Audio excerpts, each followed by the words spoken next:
नमस्कार दोस्तों, मैं पारुल चौहान आप सभी का स्वागत करती हूँ आपके अपने प्यारे से परिवार रोजगार विद अंकित में। कैसे हैं आप सभी? उम्मीद करती हूँ अच्छे होंगे। अनुराग, पुष्पेंद्र, मोहित, ब्रिजकिशोर, मनाली, अर्पण, अल्पा, उसके बाद में सिमर, प्रिया, आलोक, मयंक, रीता, अमित, राजू, विनेश, योगेंद्र, शिवम, दिशा, किरण, सभी को मेरी तरफ से गुड आफ्टरनून, नमस्ते, राधे राधे, राम राम, शस्ते काल। प्यारे प्यारे बच्चों, कैसे हैं आप सभी? उम्मीद करती हूँ अच्छे होंगे।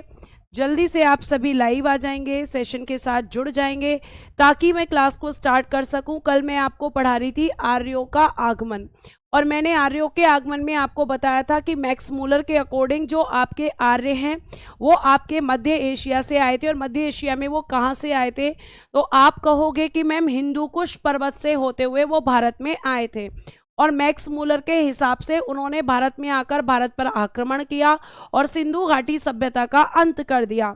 और इसके लिए एक युद्ध हुआ था जिसका नाम था दसराग्य युद्ध। ठीक है, दसराग्य युद्ध इसका नाम था बेटा। 10 राजाओं और आपके राजा सुदास के बीच में ये युद्ध हुआ था।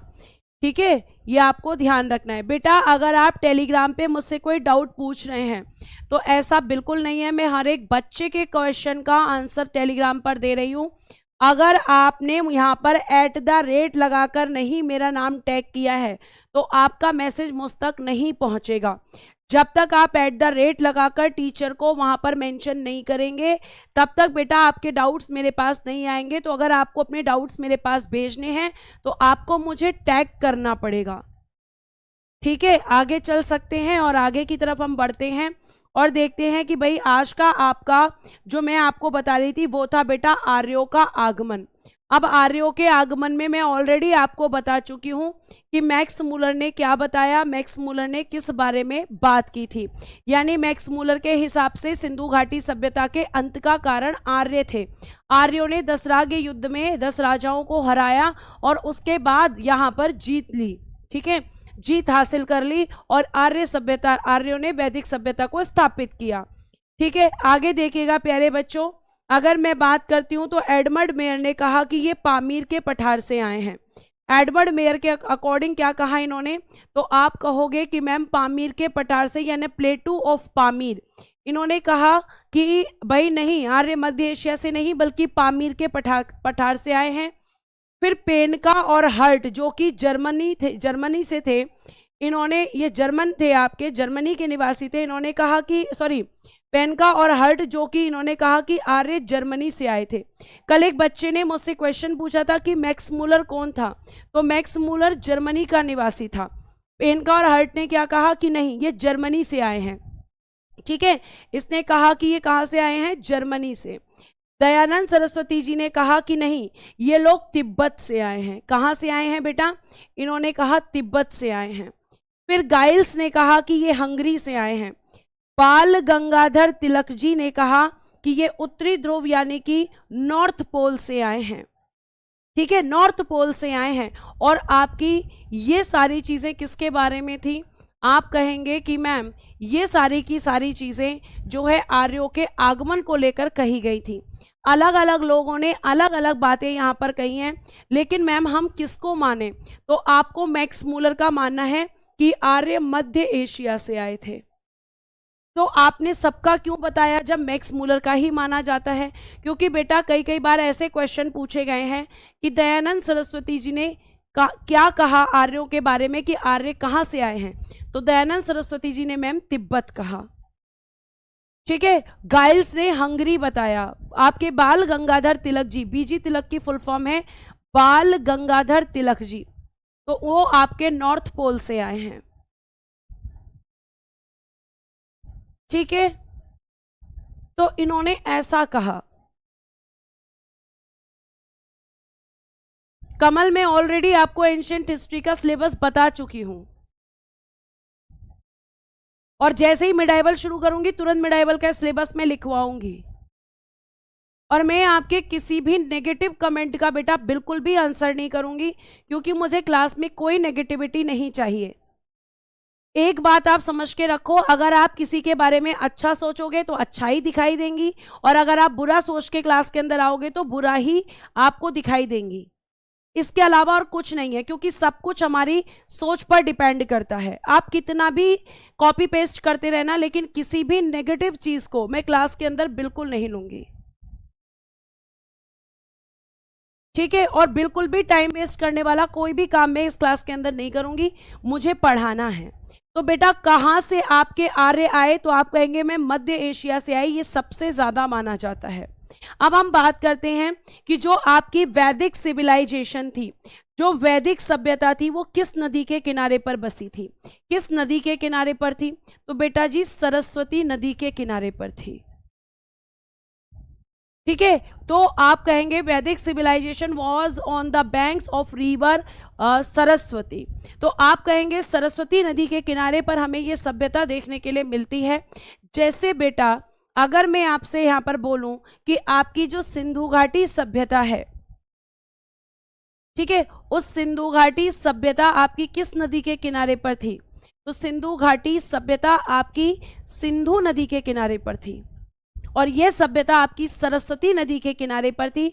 ये जो आपकी रिवर सरस्वती है, आपको मैं बता दूं कि इसे कहा गया है देवीत्मा, यानी देवी के समान माना गया है।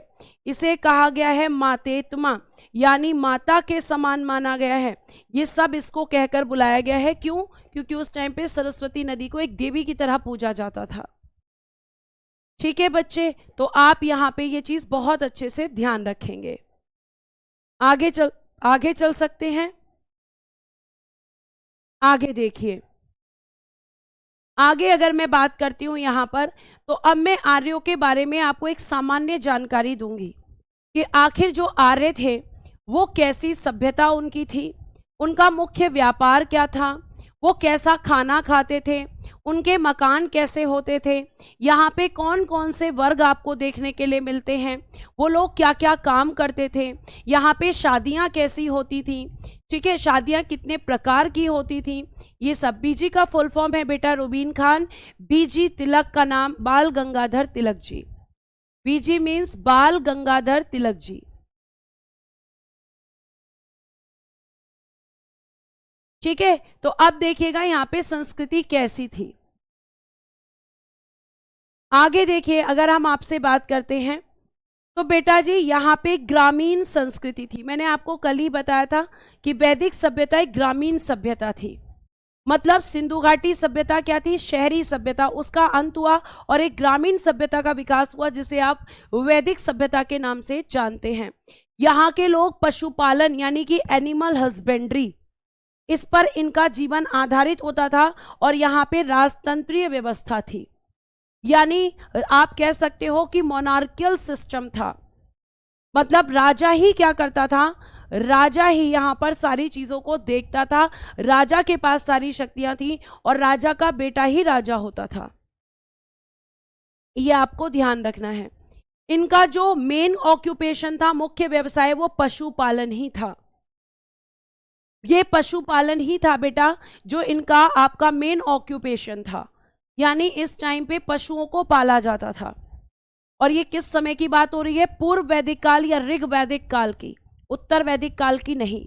उत्तर वैदिक काल जब मैं शुरू करूंगी तो हेडिंग दूंगी, एनिमल हस्बेंड्री का मतलब होता है प्रिया पशुओं को पालना, जैसे गाय को पालते हैं, भैंस को पालते हैं, ठीक है। ये आपके किसके लिए, क्योंकि ये आपको मिल्क प्रोडक्शन, मतलब आपका जो मिल्क है, दूध है, वो देती है, जिससे आप कई सारे प्रोडक्ट्स बना सकते हो, खा सकते हो। तो और अब यहाँ पे बात आती है कि ये लोग क्या खाते थे, क्या ये वेजिटेरियन थे या नॉन वेजिटेरियन थे, तो बेटा जी ये आपके वेजिटेरियन और नॉन वेजिटेरियन दोनों थे। ये आपका शाकाहारी लोग भी यहाँ पर मिलते हैं और मांसाहारी लोग भी यहाँ पर मिलते हैं, दोनों तरह के भोजन का सेवन करने वाले लोग मिलते हैं। जैसे बेटा आज के समय पे भी कुछ आपको टोटल वेजिटेरियन मिलते हैं और कुछ आपको वेजिटेरियन और नॉन वेजिटेरियन दोनों मिलते हैं। तो ये वेजिटेरियन और नॉन वेजिटेरियन दोनों तरह के लोग आपको यहाँ देखने के लिए मिलते हैं, ठीक है। उसके बाद में सामान्यतः मकान का निर्माण कैसे होता था, तो मकान जो है उनका कंस्ट्रक्शन कराया जाता था, जो भी घर बने हुए थे वो कंस्ट्रक्टेड थे, मकानों का निर्माण किया गया था, ठीक है। उसके बाद बेटा जी आपके यहाँ पर आपको 4 क्लासेस देखने के लिए मिलेंगी। जैसे बेटा यहाँ पे पुरोहित, पुरोहित कौन होता था, जो मुख्य पंडित होता था, जो आपके घर में अभी भी आपने देखा होगा कि अगर हवन होना है, पूजा पाठ होना है, तो कौन करता है मैम? पुरोहित ही करता है। तो इस टाइम पे अगर राजाओं को अपने यहाँ पर यज्ञ कराने थे या कोई भी धर्म से संबंधित चीजें पूछनी थी, तो कौन होता था यहाँ पर? पुरोहित। पुरोहित मतलब मुख्य पंडित, ठीक है। उसके बाद में बेटा योद्धा, यानी जो कि युद्ध लड़ता था, वॉरियर यानी जो युद्ध में शामिल होता था। उसके बाद में यहाँ पर व्यापारी, जो ट्रेडर्स थे, जो बिजनेस करते थे। और एक यहाँ पे देखने के लिए मिलेगा श्रमिक यानी कि लेबरर। तो यहाँ पे 4 वर्ग आपको देखने के लिए मिलते हैं, पुरोहित, योद्धा, व्यापारी और बेटा श्रमिक, ठीक है। तो जल्दी से आप यहाँ पे इसको नोट करें। ये किसके बारे में इंफॉर्मेशन है कि ऋग्वैदिक काल में लोग किस तरीके से रहते थे। तो मैम ग्रामीण सभ्यता थी, पशुपालन करते थे, शाकाहारी मांसाहारी दोनों तरह का खाना खाते थे। मैम इनके मकान कंस्ट्रक्टेड मकान थे, साथ साथ यहाँ पे 4 वर्ग हुआ करते थे, ठीक है। तो आप इसको फटाफट यहाँ पे बेटा नोट डाउन कर लेंगे और फिर मैं एंड में आपसे सारे प्रश्न पूछूंगी।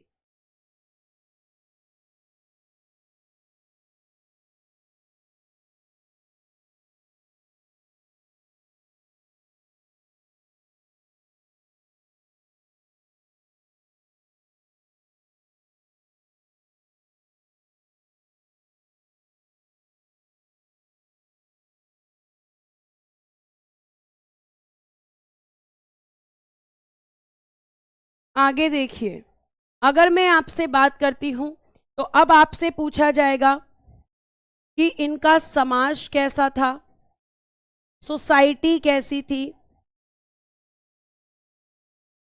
क्या यहां पर बाल विवाह होता था यानी चाइल्ड मैरिज,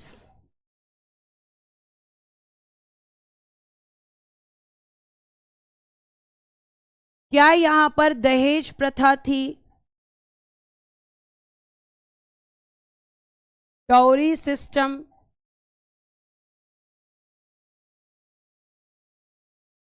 क्या यहां पर पर्दा प्रथा थी,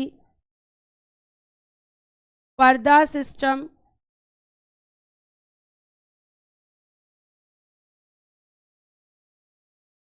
ठीक है। उसके बाद में नेक्स्ट, क्या यहां पर सती प्रथा थी,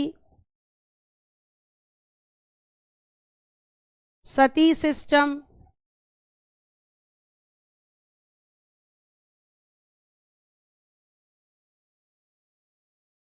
क्या यहां पर जाति व्यवस्था थी?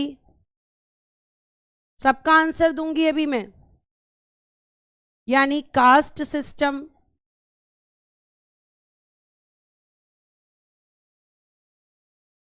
ये सब इस सोसाइटी के बारे में जानेंगे। उसके अलावा क्या यहां पर आप कह सकते हो विधवा पुनर्विवाह होता था, विडो रीमैरिज, विधवा पुनर्विवाह, विडो रीमैरिज,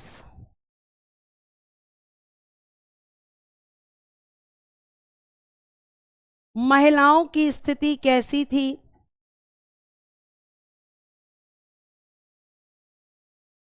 की स्थिति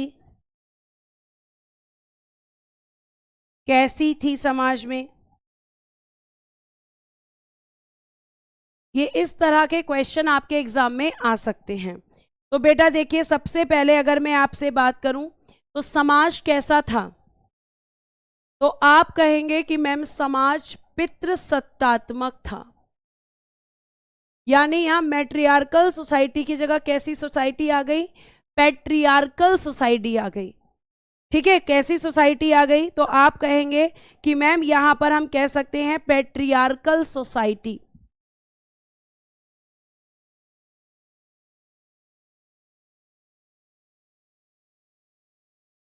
ठीक है। बाल विवाह मतलब क्या बच्चों की शादी यहां पर होती थी?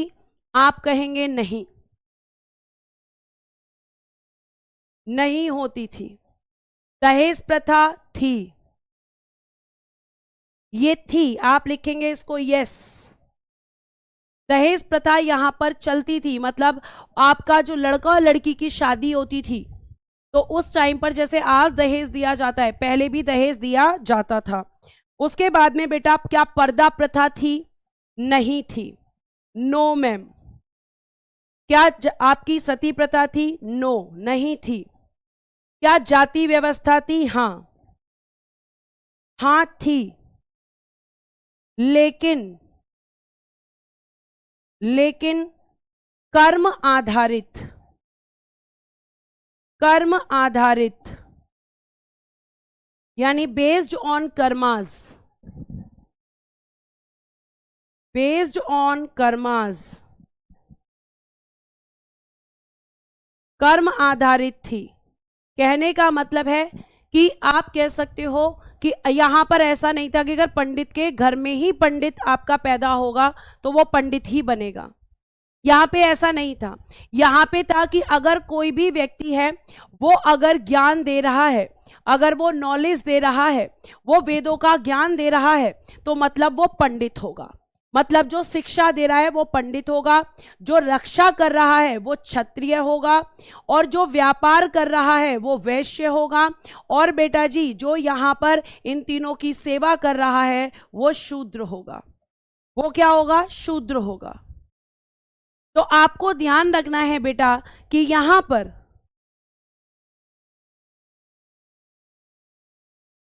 पर आपकी कर्म के आधार पे थी, और जन्म के आधार पर कब होगा मैम? उत्तर वैदिक काल में। कब होगा? उत्तर वैदिक काल में होगा। तो आपका किस आधार पे था? काम के आधार पे, कि जो भी यहां पर ज्ञान देगा वो पंडित, जो रक्षा करेगा वो क्षत्रिय, जो आपका व्यापार करेगा वो शूद्र, और जो आपका यहां पर तीनों की जो व्यापार करेगा वो वैश्य, और जो इन तीनों की सेवा करेगा वो आपका शूद्र।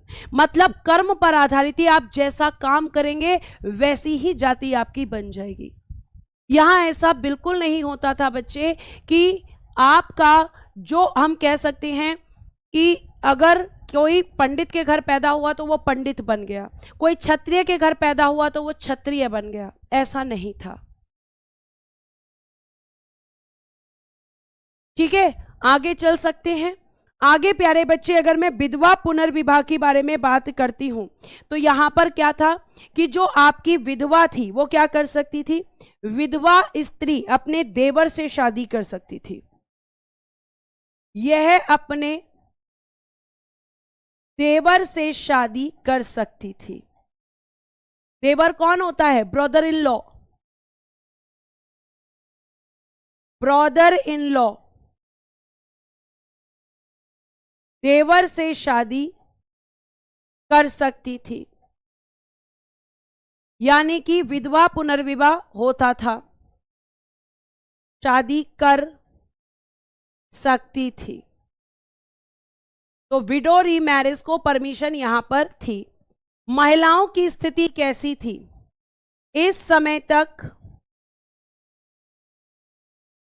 महिलाओं की स्थिति अच्छी थी, स्थिति अच्छी थी।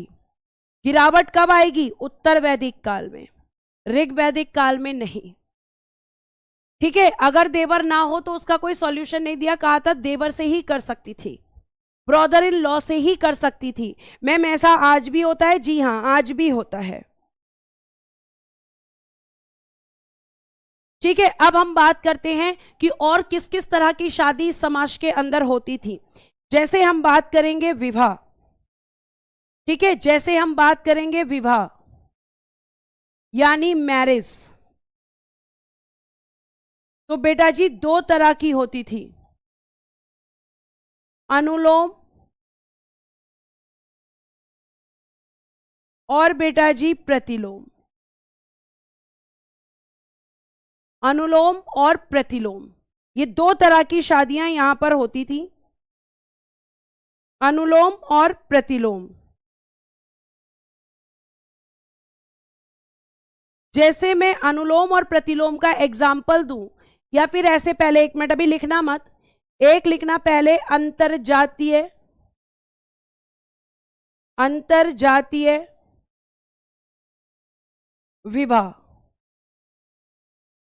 और एक लिखना पहले नियोग प्रथा, अभी इंग्लिश में भी लिख रही हूं, पहले इसको लिखिए। यहां लिखिए इंटरकास्ट मैरिज, इंटरकास्ट मैरिज। यहां लिखिएगा नियोग सिस्टम। अब आप मेरी बात को जरा ध्यान से सुन ला। तो मैम आपने अनुलोम प्रतिलोम क्यों लिखवाया था? क्योंकि जो इंटरकास्ट मैरिज होती है वो दो तरह की होती है, अनुलोम और एक होता है बेटा प्रतिलोम। अब पहले तो मुझे ये बताओ, इंटरकास्ट मैरिज, देखो एक बच्चे ने लिख दिया लोकेश ने कि ma'am love marriage. Intercaste marriage मतलब प्रेम विवाह, जिसमें एक स्त्री और एक पुरुष अपनी मर्जी से अपनी पसंद से शादी करते हैं। अब इसमें दो तरीके के होते थे। जैसे एक लड़का होता था, तो अगर अनुलोम विवाह होता है तो उसमें जो लड़का हुआ करता था, मतलब जो बॉय, वो आपका उच्च वर्ग यानी हाई क्लास से हुआ करता था, और जो लड़की हुआ करती थी वो आपकी निम्न वर्ग यानी कि लोअर क्लास से हुआ करती थी। इसको कहते थे आपका अनुलोम। और प्रतिलोम में क्या होता था? उल्टा, लड़की आपकी हाई क्लास से होती थी, यहां पर जाति नहीं, यहां पे संपन्नता देखी जाती थी, और लड़का जो होता था बेटा वो आपका निम्न वर्ग का होता था। तो यहां पर लव मैरिज मतलब हुआ करती थी। इंटरकास्ट मैरिज हुआ करती थी जिसमें आप कहते हो कि मैम अंतरजातीय विवाह एक तरीके से आज भी होता है, आज भी लोग लव मैरिज करते हैं, ठीक है। और उसके बाद बेटा एक आता है नियोग सिस्टम। अब इसको मैं आपको समझाऊंगी पिक्चर्स से, ठीक है। मेरी आर्ट बहुत अच्छी है, देखो। सबसे पहले यहां पर एक बनाएंगे आप मेल, ठीक है, एक मेल बनाएंगे, ये मेल हो गया। अब आप इसको जो चाहे समझ लीजिए। फिर एक बनाएंगे फीमेल,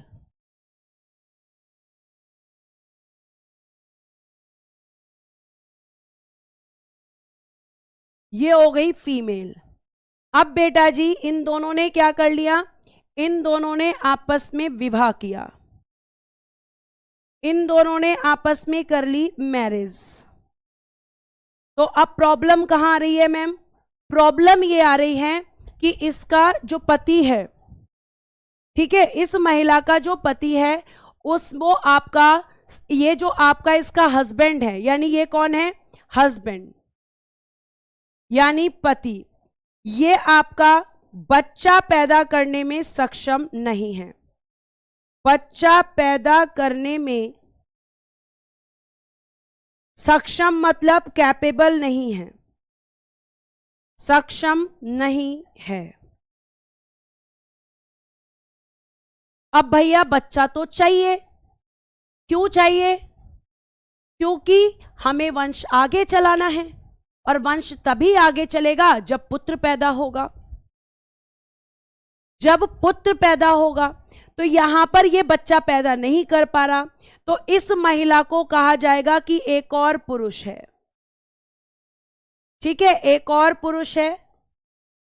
और ये पुरुष जो है, इस महिला से क्या कहा जाएगा? इस महिला से कहा जाएगा कि आप इसके साथ रिलेशंस बनाओ। रिलेशंस बनाने के लिए कहा जाएगा, किसके लिए? बच्चा पैदा करने के लिए। और ये जो काम होगा ना बेटा, ये आपके हस्बैंड, इस महिला के हस्बैंड और इसके ससुराल वालों की मर्जी से होगा। किसके बारे में होगा? कि मैम ये जो रिलेशन बनाएगी क्या छुप के बनाएगी? नहीं, इसका पति, इसके ससुराल वाले इससे कहेंगे कि आपको इस इस मेल के साथ अपने रिलेशंस बनाने हैं। और रिलेशंस बनाने के लिए आपको क्या करना पड़ेगा? आपको रिलेशन इसलिए बनाने पड़ेंगे क्योंकि हमें बच्चा चाहिए। तो मैम फिर वो बच्चा तो इसका हो जाएगा, इसका मतलब ये इसका पति बन जाएगा? नहीं, जो ये इस पुरुष का केवल काम होगा इस महिला के साथ संबंध बनाकर उसे गर्भवती करना, उसे प्रेग्नेंट करना, उसे प्रेग्नेंट करना, केवल इतना काम होगा। ना तो ये बच्चे पर अपना अधिकार जमा सकता है, और ना ही प्यारे बच्चे अपने, कह सकते हैं अपने पत्नी पर, मतलब उस लेडी पर, किसी पर भी ये अधिकार नहीं जमा सकता। इसका काम केवल है रिलेशंस बनाकर बच्चे को कंसीव कराना। और ये आपका क्या होता था, नियोग सिस्टम। कुछ बच्चे कह रहे हैं हिस्ट्री पढ़ा रही हो या बायोलॉजी पढ़ा रही हो। बेटा नियोग सिस्टम पढ़ा रही हूं मैं, ठीक है। यहां जरूरी नहीं था कि देवर से ही रिलेशन बने। किसी भी व्यक्ति से जिसे ससुराल वाले चूज करते थे, उससे महिला को यहां पर रिलेशन डेवलप करने पड़ते थे, क्योंकि संतान की प्राप्ति होनी जरूरी थी। और संतान में भी बेटा पुत्र प्राप्ति की इच्छा यहां पर की जाती थी, क्योंकि पुत्र से ही क्या चलता है, वंश चलता है, जो आज भी आपके समाज में माना जाता है। तो पुत्र प्राप्ति के लिए ये सारा किया जाता था। ये यहां पर बेटा जी आपका कैसा सिस्टम था, तो आप कहोगे कि मैम यहां पर ये नियोग सिस्टम था। मैंने डायग्राम के थ्रू आपको समझाया है ताकि आप इसको ना भूलो। अब हम बात करते हैं कि जो आपकी वैदिक सभ्यता थी, उसमें आपकी राजनीतिक व्यवस्था देखेंगे हम। क्या देखेंगे बच्चे, राजनीतिक व्यवस्था, ठीक है। राजनीतिक व्यवस्था हम देखेंगे। चलिए आ जाइए, यहां पर आपका देखिए लिखा हुआ है ऋग्वैदिक कालीन राजनीतिक व्यवस्था। मतलब आपके आज के टाइम पे जो पॉलिटिकल सिस्टम है वो कैसा है और पहले कैसा हुआ करता था, ठीक है। कमल, मैं आपके मैसेज को इग्नोर ही करूंगी क्योंकि मुझे उसमें कोई रिलेवेंट क्वेश्चन दिख नहीं रहा। आप जिस चीज के लिए मुझ पे इतना गुस्सा हो रहे हैं उसका कोई मतलब नहीं है, और पूरी क्लास में केवल आप अपना टाइम वेस्ट कर रहे हैं। और मैंने एक ही लाइन में आपको बता दिया कि अगर आप मेरे बारे में गलत समझेंगे तो मैं गलत ही लगूंगी, अगर आप सही समझेंगे तो मैं सही लगूंगी, ठीक है। जो आप क्वेश्चन कर रहे हैं ना, उससे पेपर का कोई लेना देना नहीं है।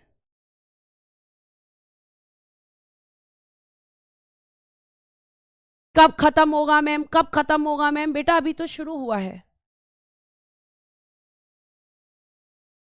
ये इंपॉर्टेंट नहीं है खत्म कब होगा, ये पूछो कि मैम अच्छे से खत्म होगा या नहीं खत्म होगा। बेटा निवाह पर्दा प्रथा का मतलब होता था जिसमें महिलाएं मुंह कवर करती हैं, जो आज भी आपके ग्रामीण क्षेत्रों में कई जगह पर देखने के लिए मिलती है, ठीक है। अब आप इसको हो सकता है मेरा ईगो भी कहने लग जाए, लेकिन ये आपकी भलाई के लिए ही मैं बोल रही हूं। टीचर की जो टीचर होते हैं ना, वो पेरेंट्स की तरह होते हैं। पेरेंट्स भी अपने बच्चों को कई बार गलत करने से रोकते हैं, और मैं भी आपको रोक रही हूं। अब आप इसको बेटा कुछ भी मान सकते हैं, ठीक है। आगे देखिए बेटा, ऋग्वैदिक कालीन राज व्यवस्था। जैसे पहले के समय पे क्या होता था, पहले के समय पे मैम कुल हुआ करते थे। कुल मतलब फैमिली। कुल मतलब क्या होता था बेटा, परिवार होता था, और इन परिवारों के समूह से मिलकर बनता था गांव। पहले ये समझ लीजिए कैसे बनता था। फिर बहुत सारे गांव से मिलकर बनता था आपका विश्व, फिर बहुत सारे विश्व से मिलकर बनता था जन, और फिर बहुत सारे जन से मिलकर बनता था आपका राष्ट्र। यहां पे कुल ही लिखेंगे बेटा, इसको इंग्लिश में क्या लिखेंगे मैं लिख देती हूं, जो भी मिस्टेक्स हैं वो ठीक कर देती हूं, ठीक है। और आपका पीपल नहीं, ये जन ही रहेगा।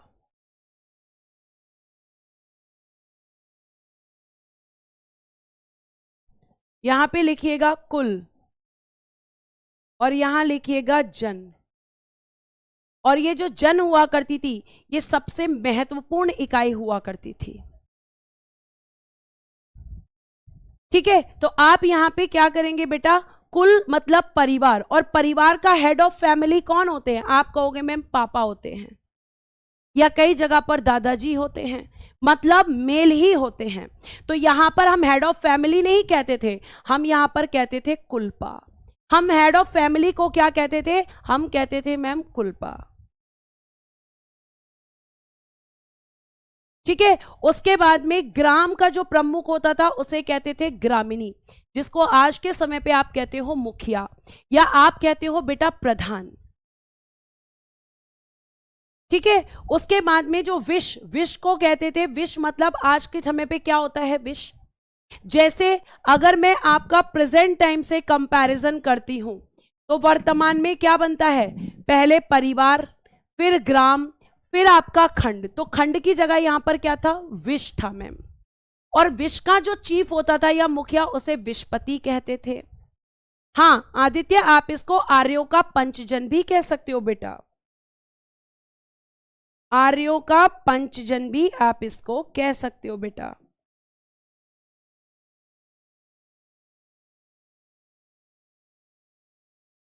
पंचजन ऑफ आर्यंस, ये आर्यों का पंचजन है। और आर्यों के पंचजन में सबसे महत्वपूर्ण इकाई आपकी जन है। मोस्ट इंपॉर्टेंट यूनिट ऑफ पंचजन्स इज जन। अपोजिट भी लिख सकते हैं विक्रांत, कोई दिक्कत नहीं है। राष्ट्र, राष्ट्र से नीचे जन, जन से नीचे विश्व, विश्व से नीचे ग्राम, ग्राम से नीचे कुल। ठीक है, तो आपका विश्व कौन, विशपति। अब जन, जन का प्रमुख होता था राजा, या इसको कहते थे राजन। ठीक है, और बेटा जी राष्ट्र जो कि सबसे बड़ी इकाई थी, तो सबसे छोटी कौन थी मैम, तो कुल बेटा सबसे छोटी इकाई थी, सबसे छोटी आपकी कुल थी। और सबसे महत्वपूर्ण कौन सी थी, जन थी। Most important, most important unit, सबसे महत्वपूर्ण इकाई। स्मॉलेस्ट कुल थी, बिगेस्ट राष्ट्र थी, और बेटा जी आपका जो है मोस्ट इंपॉर्टेंट जन थी। और अगर आप इसको यहां पे कहें, ठीक है, तो वर्तमान में आपका इन प्रेजेंट क्या है, परिवार, परिवार से मिलते हैं गांव, गांव से बनते हैं खंड यानी कि ब्लॉक, ब्लॉक से बनते हैं डिस्ट्रिक्ट, डिस्ट्रिक्ट से बनते हैं राज्य, और राज्य से बनते हैं राष्ट्र। ये इन प्रेजेंट का है, और ये आपका प्यारे बच्चों आपका ऋग्वैदिक काल का है।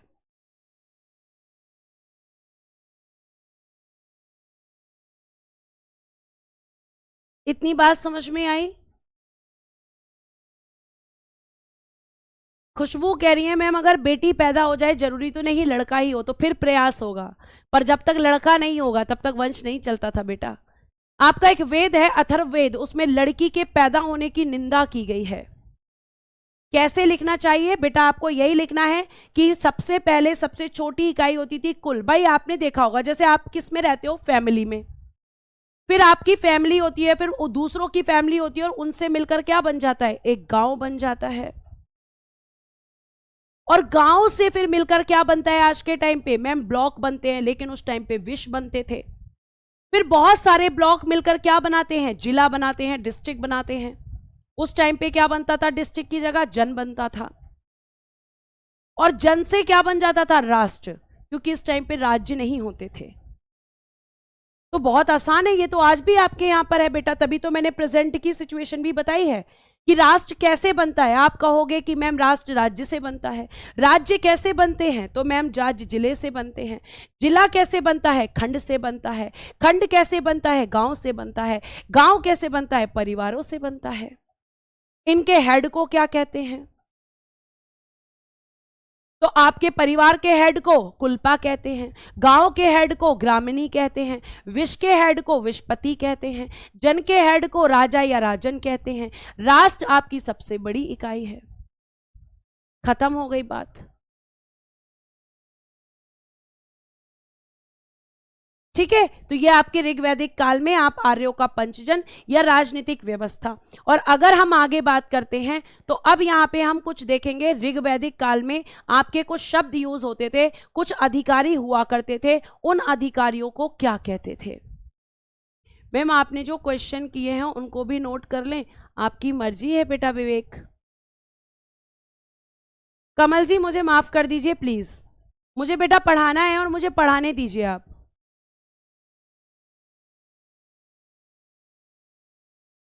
ठीक है, अब आ जाइए कि यहां पे एक वर्ड है पुष्प। ये वर्ड यूज होता था दुर्गपति के लिए। अब मैम ये दुर्गपति कौन होता था, तो बेटा जी दुर्गपति मतलब जो दुर्गों की रक्षा करता था। जो आपको मैंने बताया था ना, बड़ी बड़ी दीवारें बनाई जाती हैं, रक्षा की दीवारें, जिन्हें आप फोर्टिफिकेशन कहते हैं, तो उनकी सुरक्षा कौन करता था, तो आप कहेंगे दुर्गपति करता था मैम।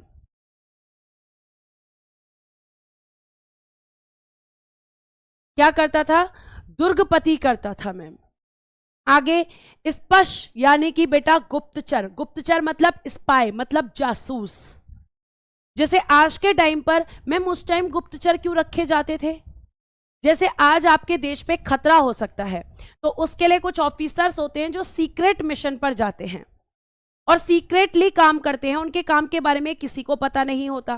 क्यों? ताकि आपके देश को सुरक्षित रखा जा सके। तो उस टाइम पे जो राजा होते थे, राजा भी अपने स्पाई रखते थे, अपने गुप्तचर रखते थे, अपने जासूस रखते थे। ठीक है? और क्यों रखते थे बेटा? कि जनता के अंदर कोई राजा के खिलाफ, ठीक है, जनता के अंदर कोई राजा के खिलाफ षड्यंत्र तो नहीं रख रहा, उसके खिलाफ कोई प्लानिंग प्लॉटिंग तो नहीं कर रहा।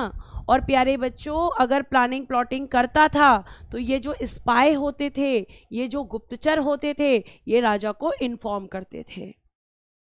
तो स्पष्ट मतलब बेटा गुप्तचर। खुशबू बेटा, इस समय जाति प्रथा थी, लेकिन जाति प्रथा कर्म पर आधारित थी। उत्तर वैदिक काल में वो आपका जन्म पर आधारित होगी, मैं बताऊंगी आपको।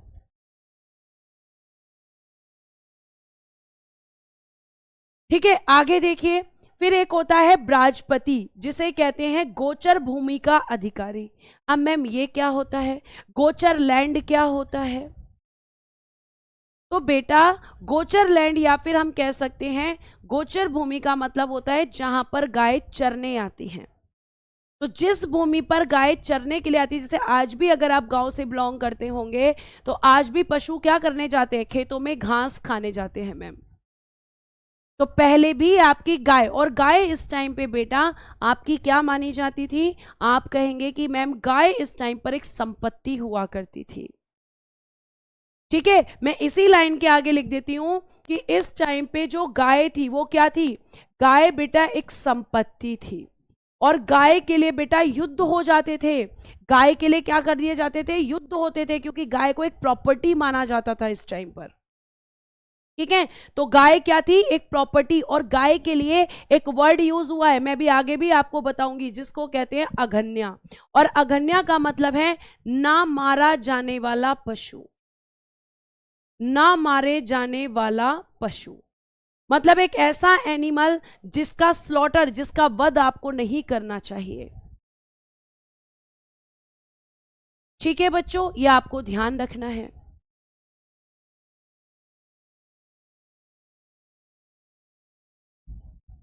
और अगर मैं आपसे बात करती हूं तो एक होता है बेटा भागधू, राजस्व कर एकत्रित करने वाला अधिकारी, मतलब जो टैक्स कलेक्शन करता है।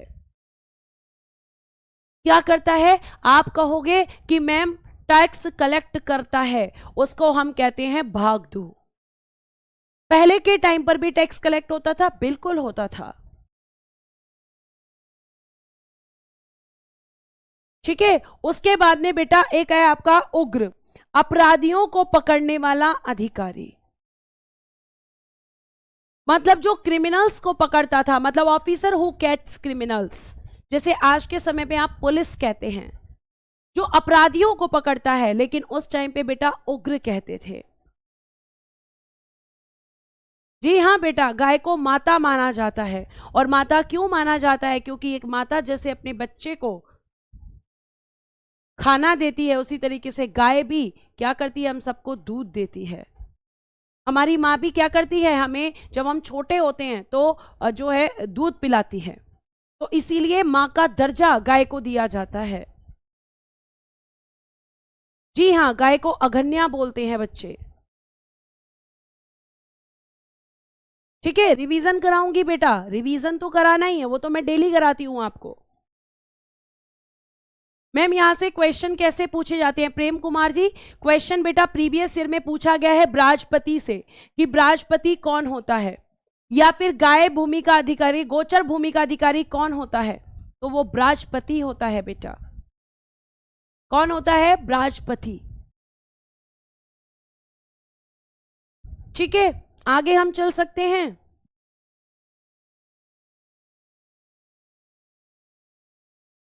आगे चल सकते हैं। अब देखिए, अब यहां पे कुछ वर्ड्स जो आपके ऋग्वैदिक टाइम पर यूज होते थे, किसको क्या कहा जाता था। बेटा इस टाइम पे बफेलो का जिक्र नहीं है, ठीक है, इस टाइम पे बफेलो नहीं है, इस टाइम पे केवल काव है, गाय हैं, ठीक है। अब देखिए यहां पे यव किसको बोला जाता था, जौ को, और गाय को क्या बोला जाता था बच्चे, अघन्या, ठीक है, गाय को क्या बोला जाता था, अघन्या।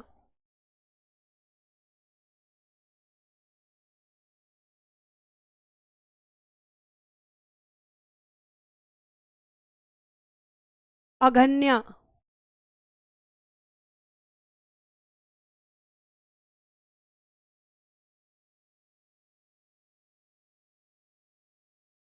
ठीक है, अघन्या बोला जाता था, सॉरी इधर लिखती हूं, अघन्या। गोधुम गेहूं को बोला जाता था, और ब्रीही धान धान को, यह आपका प्रीवियस ईयर में पूछा गया क्वेश्चन है कि धान को क्या बोलते थे, तो ब्रीही धान भी आप लिख सकते हो बेटा, या फिर आप इसको चावल भी लिख सकते हो। तो इस वर्ड का यूज होता था, ब्रीही धान, ठीक है। उसके बाद में बेटा उर्वरा भूमि, मतलब जो फर्टिलाइज लैंड होती थी, उर्वरा भूमि को बोला जाता था कृषि भूमि। मतलब फर्टिलाइज लैंड पर क्या करते हैं हम लोग, कृषि करते हैं, और कृषि करते हैं इसीलिए इसको क्या बोलते हैं, उर्वरा भूमि बोलते हैं। अब मैंने बोला था गायों के लिए युद्ध हो जाते थे, क्योंकि गाय इस टाइम पे एक प्रॉपर्टी थी, एक संपत्ति थी बेटा, और गाय के लिए जब युद्ध होते थे तो उसके लिए एक वर्ड यूज होता था, गविष्टि।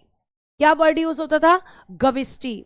और गविष्टि जो है इसके लिए गायों की खोज या गायों के लिए युद्ध, ये दो वर्ड यूज होते थे, कि गायों के लिए युद्ध या गायों की खोज।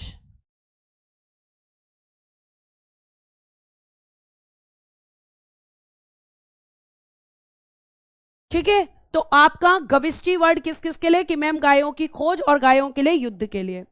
फिर एक वर्ड होता था वाप्ता, वाप्ता को कहते थे बेटा नाई, जो बार्बर जिसको आज आप कहते हो, तो बार्बर नहीं कहते थे उस टाइम पे, नाई नहीं कहते थे उस टाइम पे, वाप्ता कहते थे, वाप्ता।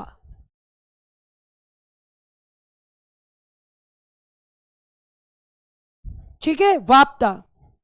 उसके बाद में बेटा खाद्य पदार्थ, इनको करब बोलते थे। एक मिनट बेटा इसको नोट करना।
उसके बाद में बेटा मरुस्थल, मरुस्थल को बोला जाता था धन्व, और समुद्र को बोला जाता था परावत।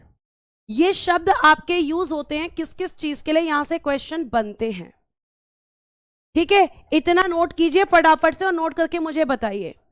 नहीं बेटा छुट्टी नहीं हुई है, आप लिखिए फटाफट इसको।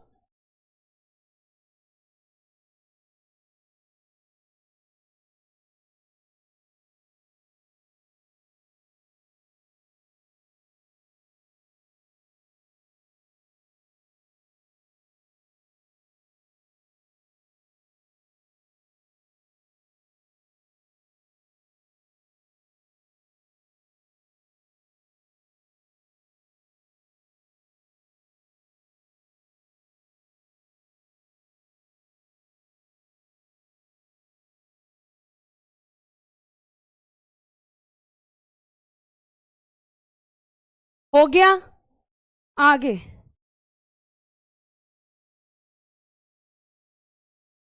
आगे देखिए, आगे आपको मैं बताऊंगी कि यहाँ पे आपके इसके पतन का कारण क्या था, यानी वैदिक सभ्यता जो है। लेकिन उसके पहले आप कुछ इंपॉर्टेंट पॉइंट लिख लेंगे जो मैं आपको लिखवाने जा रही हूं। जैसे प्यारे बच्चे, एक क्वेश्चन पूछा जाता है कि प्रिय देवता कौन थे? प्रिय देवता। प्रिय पशु कौन सा था? तो प्रिय देवता आप लिखेंगे इंद्र। किस टाइम की बात कर रही हो मैम? ऋग्वैदिक काल की। ऋग्वैदिक काल। प्रिय पशु घोड़ा।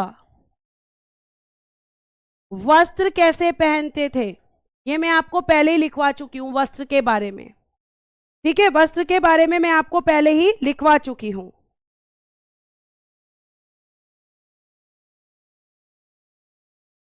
उसके बाद लिखिएगा इनका प्रमुख पेय पदार्थ। प्रमुख पेय पदार्थ। प्रमुख पेय पदार्थ ये था बेटा सोमरस। सोमरस। बेटा जी आप 1 मिनट लिखिएगा, थोड़ी सी इमरजेंसी है, बस 1 मिनट बस।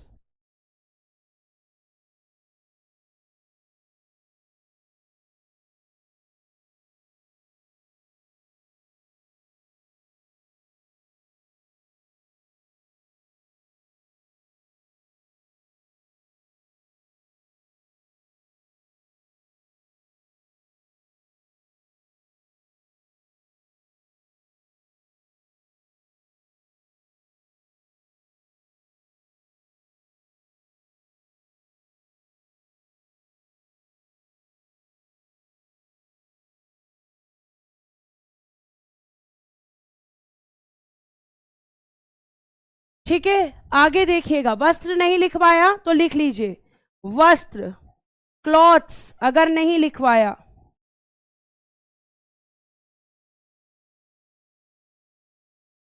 लिखिएगा सूती, ऊनी और बेटा मृग चर्म, डियर स्किन, कॉटन,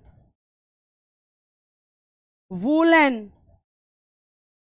लिखिए, इसको नोट कीजिए फटाफट।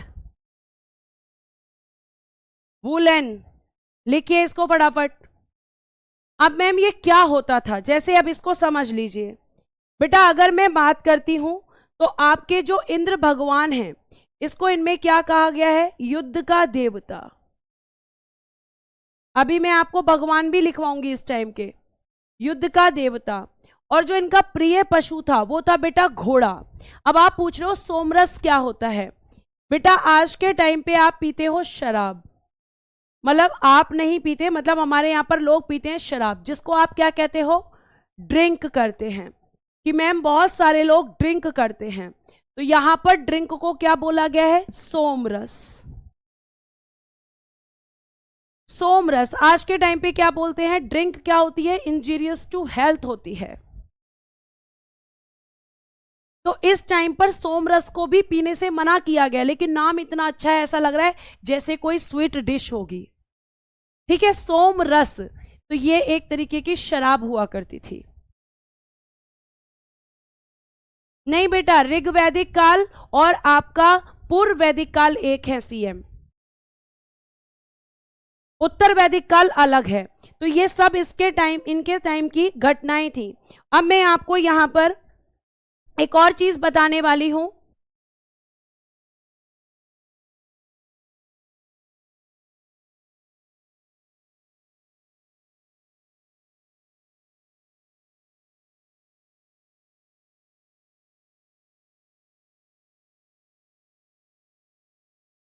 चलो अब हम कर लेते हैं बेटा रिवीजन।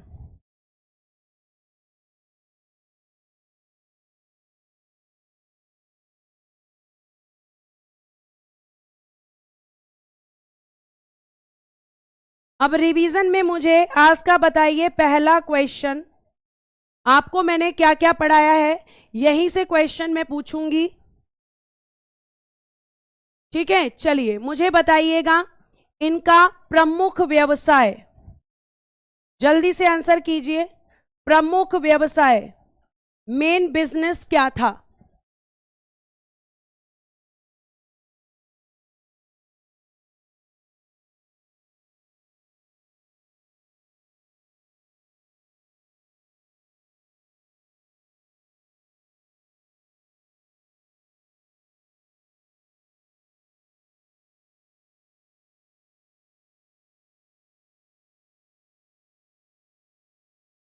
ओके, कैसा था प्रमुख व्यवसाय?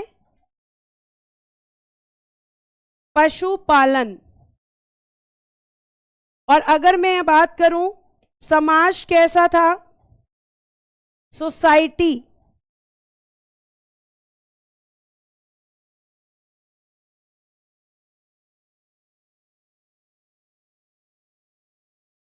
महिलाओं की स्थिति कैसी थी?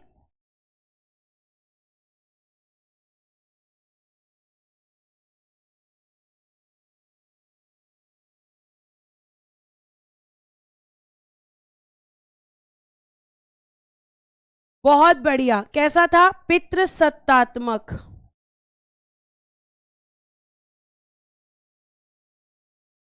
पितृसत्तात्मक। महिलाओं की स्थिति कैसी थी? और अगर मैं बात करूं कैसी सभ्यता थी? कैसी सभ्यता थी? अच्छी थी मैम, ठीक है, कैसी थी? अच्छी। सभ्यता कैसी सभ्यता थी? ग्रामीण या नगरीय? बहुत बढ़िया मैम, ग्रामीण सभ्यता थी। ग्रामीण सभ्यता, ठीक है। कितने वर्ग थे बेटा? कितने वर्ग थे, मतलब how many class in pre वैदिक पीरियड? कितने वर्ग यहां पर आपको देखने के लिए मिलते हैं? नेक्स्ट, उसके बाद में जौ को क्या बोला जाता था? गाय को क्या बोला जाता था? ठीक है, इनकी सबसे प्रमुख इकाई कौन सी थी? सबसे प्रमुख इकाई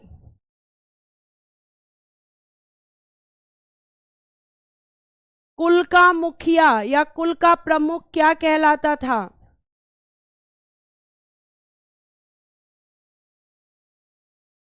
बताइए। बहुत बढ़िया मैम, 4 वर्ग थे, पुरोहित, योद्धा और आपका क्या कह सकते हैं, योद्धा, और एक आपके मजदूर, और एक आपके यहां पर व्यापारी। ठीक है, उसके बाद में आपने मुझे बताया कि जौ को क्या बोलते थे? यव बोलते थे। गाय को क्या बोलते थे? अघन्या बोलते थे। अघन्या। सबसे आपका प्रमुख इकाई कौन सी थी?